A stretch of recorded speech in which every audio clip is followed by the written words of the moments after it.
মিশরের কারি সাহেবদের তেলাওয়াত এত সুন্দর কেন, এই রহস্যটা উদ্ঘাটন করলাম এবার, যে কেন সারা পৃথিবীর সব কারি সাহেবদের চেয়ে মিশরের কারি সাহেবদের তেলাওয়াত এত সুন্দর। হাকিকত খুঁজে দেখি, মিশরে দয়াল নবীজির দুইজন কারি সাহাবী এসেছিলেন। একজন হলো হযরতে উকবা বিন আমির রাদিয়াল্লাহু আনহু, আরেকজন হলো হযরতে আবু দারদা রাদিয়াল্লাহু তাআলা আনহু। ওনারা নবীজির সাহাবী এবং নবীজির জবান থেকে কোরআন শিখে কারিউল কোরআন হয়েছে, কোরআনের কারি ছিলেন।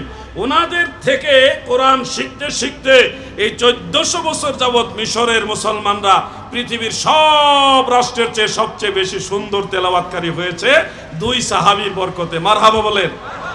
এই আল্লাহর ওলিদের বদলতে আমরা যারা আছি বাংলাদেশে, ভারতবর্ষে, আল্লাহর ওলিদের বদলতে আমরা ধর্মের যে মূল নির্যাস তাসির এটা পেয়েছি। আল্লাহ যেন ওলি আল্লাহদের পথে আমাদের কবুল করে, বলেন আমিন।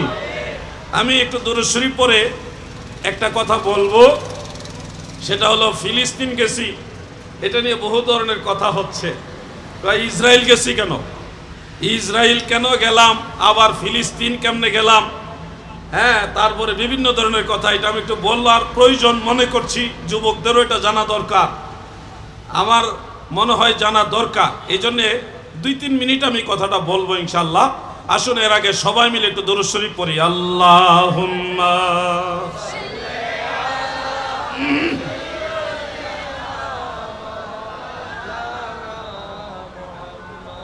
ওয়া আলা আলি সাইয়্যিদিনা। যুবক ভাইরা কি দুর্বল হয়ে গেছেন? আওয়াজেও তো দুর্বল।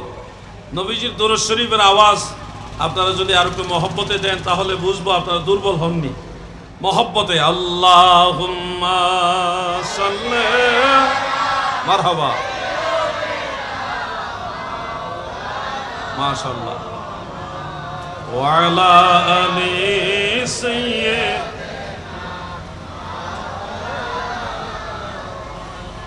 আমার দাদু ভাইয়েরা গভীর মনোযোগ। সারা দেশের মানুষের মনের ভিতরে এই প্রশ্নটা ঘুরপাক খায়, টরে টক্কা বাজে। জেহাদি সাহেব মিশর থেকে তিনি কিভাবে ফিলিস্তিন গেলেন? এর মাঝে আমাদের নকশবন্দি সাহেবের মাধ্যমে ওনারা জানতে পারছে, একটা স্লিপ দেখছে যেখানে ইসরায়েলের স্টেটের কথা উল্লেখ আছে। এখন মানুষের মনে প্রশ্ন, আপনারা ফিলিস্তিন যাবেন তাহলে ইসরায়েল কেন? আমার ভাইদের এই বিষয়টা জানাও দরকার। ফিলিস্তিন একটা রাষ্ট্র, কিন্তু এই রাষ্ট্রটা ইসরায়েলি বাহিনী দখল করতে করতে করতে করতে চতুর্দিকে দখল করে ফেলেছে। এখন ফিলিস্তিনটা পড়ে গেছে একবারে মাঝখানে, চতুর্দিকে ইসরায়েল। আর ফিলিস্তিন এটা সারা বিশ্বের মুমিন মুসলমানদের একটা ধর্মীয় প্রাণ কেন্দ্র, এটা ধর্মীয় তীর্থস্থান। মসজিদুল আকসা সেই ফিলিস্তিনের ভিতরে, জেরুজালেমের ভিতরে পড়েছে। এছাড়া হযরত ইব্রাহিম আলাইহিস সালাম আমাদের জাতির পিতা, ওনার মাজার সেই ফিলিস্তিনের ভিতরে। হযরত ঈসা আলাইহিস সালামের জন্মস্থান, হযরত মারিয়াম আলাইহাস সালামের জন্মস্থান, হযরত দাউদ আলাইহিস সালাম, হযরত সুলাইমান আলাইহিস সালাম, হযরত মূসা আলাইহিস সালাম, বহু নবী রাসূল, বহু সাহাবাই কারাম, ইসলামের অনেক গুরুত্বপূর্ণ জায়গা সেখানে অবস্থিত। যার কারণে ফিলিস্তিন আমরা যাওয়ার প্রয়োজন অনুভব করি। আমি আপনাদের কাছে জানতে চাই, যদি সুযোগ পাইতেন মসজিদুল আকসায় ফিলিস্তিন যাইতেন কিনা? সবার কি এরকম ইচ্ছা আছে? সবারই তো যাওয়ার ইচ্ছা আছে। এখন আমরা ফিলিস্তিন গেছি, আমরা ভিডিও বার্তার মাধ্যমে দেখিয়েছি, এমনকি লাইভ পর্যন্ত দিয়েছি। আমাদের এই ফিলিস্তিন যাওয়ার সফরটা কিন্তু হঠাৎ করে হয়নি।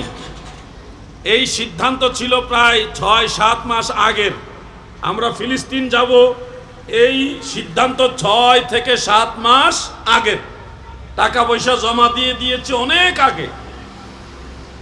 সেই সুবাদে সময় আসলো, আমরা সবাই কাফেলা করে 29 জন গিয়েছি। 29 জন সেখানে গিয়েছি। মনে রাখবেন, ফিলিস্তিন যাইতে হলে ইসরায়েলের কোনো ভিসার প্রয়োজন নেই।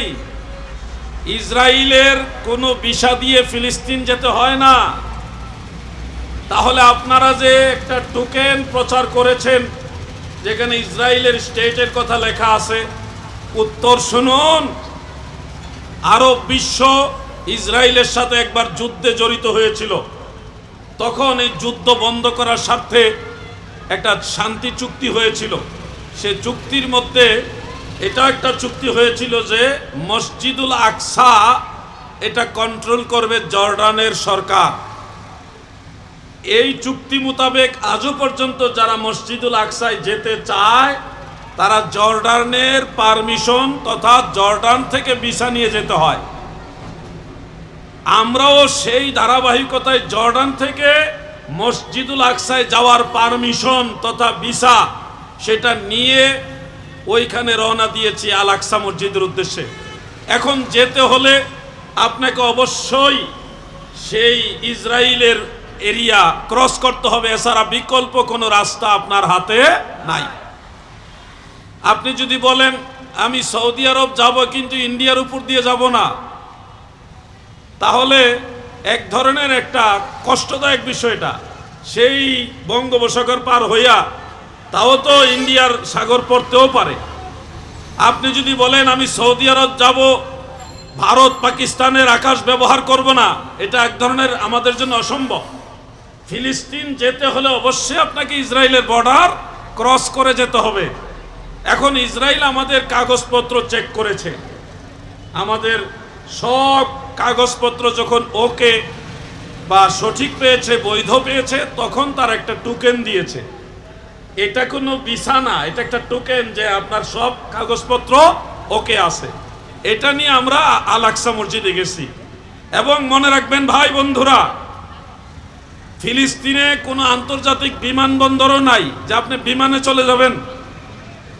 ফিলিস্তিন ঢোকার জন্যে আলাদা কোনো নৌপথ নাই যে আপনি জাহাজে চলে যাবেন।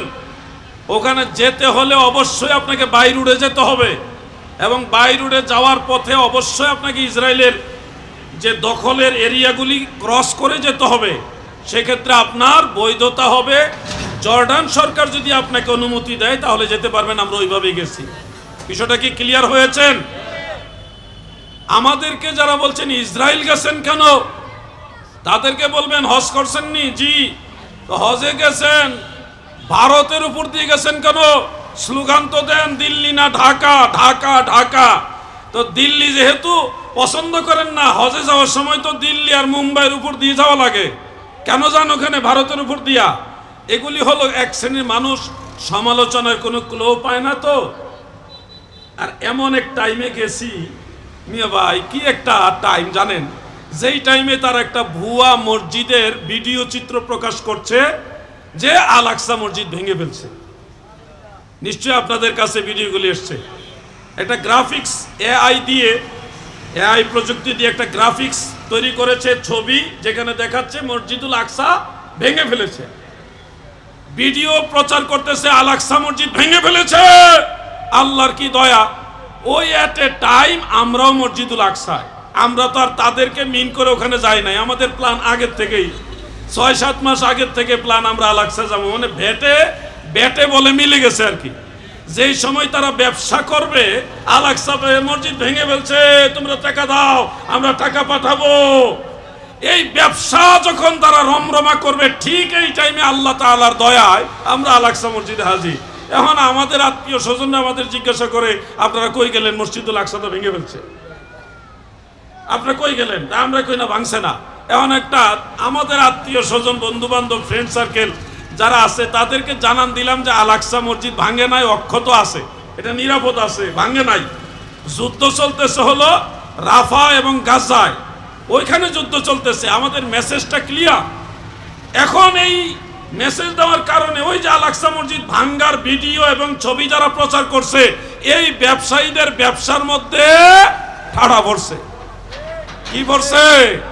ঠাড়া পড়ছে। এই আমাদের বিরুদ্ধে লেগে গেছে, ভণ্ড আলাউদ্দিন জিহাদি, ভণ্ড নকশবন্দি, এই গালাগালি শুরু করছে। আরে আমরা কি মিথ্যা কথা বলছি?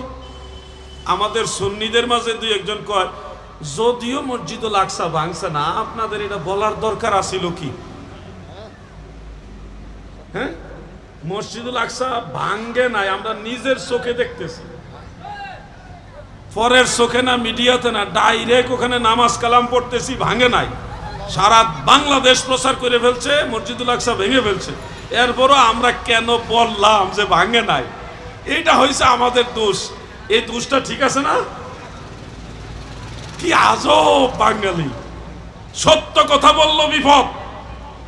ওই সময় আমরা কেন বললাম যে মসজিদুল আকসা ভাঙে নাই, অক্ষত আছে, নিরাপদ আছে? এটা হয়েছে আমাদের দোষ। এই জন্য বলছি ভাই, মিথ্যার পক্ষে আমরা নাই, আমরা সত্যের পক্ষে আছি, বিদায় তো আমরা সুন্নি। যদি মিথ্যার পক্ষে থাকতাম তাহলে আমরা হয়তো ওয়াহাবি, ঠিক কিনা বলে? আল আকসা মসজিদের এই বিষয়টা বললাম। কি আজব জানেন, আমরা ভিডিও দিতেছি, মানে ভিডিও করে করে, এখানে তো আর আমাদের সিম নাই, ওখানে বাংলাদেশি পাসপোর্ট দিয়ে সিম উঠাইবার কোনো সিস্টেম নাই, দেয় না তারা। কারণ বাংলাদেশের সাথে এই ফিলিস্তিন আর ইসরায়েল, ফিলিস্তিনের তো রাষ্ট্রনীতি তেমন কিছুই নাই, ওখানে সিম তোলার কোনো সিস্টেম নাই, যার কারণে আমরা তো আর সরাসরি নেট পাইতেছি না। ওই হোটেলে গেলে সেখান থেকে আমাদের কি ওয়াইফাই আছে, ওখান থেকে আমরা কিছু ভিডিও দেশে পাঠাইতেছি যে আসলে ভাঙ্গে নাই, এই হলো মসজিদুল আকসা। এখন মানুষের দাবি, আপনারা মিথ্যা কথা বলতেছেন, আপনারা আল আকসাতে যান নাই, না যায়া বানায়া ভিডিও দিতেছে। শেষে কি করবো, আরেকজন লোকের ধরলাম, ভাই আপনার সিম আসেনি, হ্যাঁ আপনার আছে কিনা, কি ইন্টারনেট ডাটা আছে কিনা, ওই লোকের থেকে হটস্পট নিয়ে তারপরে লাইভ দিয়া বাঙালিরে বুঝাইছি যে না, আমরা সত্যি সত্যি আইছি। কোথায় যাব? দুঃখ। এ কথাটা বললাম আপনাদেরকে, এই কারণেই বললাম যে আমাদের সুন্নিদের ভিতরে অনেকের প্রশ্ন, যার কারণে বলা দরকার। আপনারা কি অসন্তুষ্ট হয়েছেন? এই বিষয়গুলি ক্লিয়ার না করলে অনেকে মনে করবে আসলেই তো গেছে কেন। আর আমি আলাউদ্দিন জেহাদি এমন একজন ব্যক্তি, আমি এই হারাম টাকা, হারাম খাবার, এগুলি থেকে বিরত থাকি। আল্লাহ আমাকে এতটা অসহায় বানান নাই যে হারাম খাইতে হবে। আপনাদের সারা বাংলাদেশ থেকে সামান্য কিছু কালেকশন, এবং কে কয় টাকা দিচ্ছেন, কোন নাম্বার থেকে কয় টাকা গেছে, এটা পর্যন্ত আমি ফেসবুকে প্রচার করছি। কয় লাখ লাখ টাকা, কোটি কোটি টাকা খেয়ে ফেলছে। আমাদের স্বভাব যে ফকিররে ভিক্ষা দেয় না 10 টাকা, সেও কিন্তু আপনাকে সুর বানাই দিবে। কে কয় টাকা দিছে সমস্ত ডকুমেন্টস আমার কাছে আছে, এবং কোন জায়গায় ফিলিস্তিনের কোন ব্যক্তিকে কত ডলার করে আমি দিয়ে আসছি, ওইটা আলাদা ভিডিও করে আনছি। আমি জানি তো একবারে টাকা দিতেছি, এটা আলাদা ভিডিও করে আনছি, যেন আমি হিসাবটা কেউ চ্যালেঞ্জ করলে তাকে বুঝাই দিতে পারি। আলাউদ্দিন জেহাদি ওই ত্রাণের টাকা চুরি করে দেখা বন্ধু হওয়া সত্ত্বেও তাকে আমি বাদ দিয়ে দিছি। চোরের সাথে আমার বন্ধুত্ব থাকতে পারে না। আল্লাহ তাআলা আমাদের বুঝার তৌফিক দেন, আমিন। দুরূদ শরীফ পড়ুন, আল্লাহুম্মা সাল্লি